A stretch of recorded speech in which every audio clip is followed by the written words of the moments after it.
এই নিরামিষ পনিরের কোরমাটা কিন্তু মাছ মাংসকে টেক্কা দেওয়ার মতো ক্ষমতা রাখে, এতটাই টেস্ট হয় এর জন্য পনিরটাকে স্কোয়ার করে কেটে নিচ্ছি।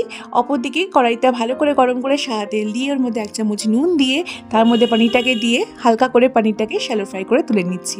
পনিরটাকে তুলে নেওয়ার পরে গোটা গরম মশলা ফোড়ন দিয়ে দেবো ছোটো ছোটো করে কেটে রাখা আলু, আর তার মধ্যে স্বাদ অনুযায়ী নুন দিয়ে আলুটাকে ভালো করে ভেজে নিয়ে একটু চিনাবাদাম কাজু বাদাম দিয়ে এটাকে ভালো করে আলুর সাথে ভেজে নিয়ে তুলে নিয়ে ঠান্ডা করে নেবো। তারপরে মিক্সার গ্রাইন্ডারে একটু জল দিয়ে এটাকে বেটে নেব।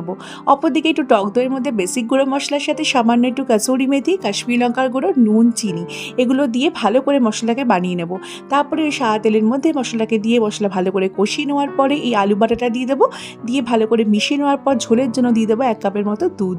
এবার দিয়ে দেবো এই ভেজে রাখা পনিরগুলো, কয়েকটা কাঁচা লঙ্কা চেরা, সামান্য একটু গোটা গরম মশলা গুঁড়ো আর একটুখানি ঘি দিয়ে এবার এটাকে ভালো করে টানিয়ে নিলেই রেডি। এই রেসিপিটা একটাবার ট্রাই করো, ভাত, রুটি, পরোটা, পোলাও যে কোনো জিনিসের সাথে কিন্তু ফাটাফাটি লাগে।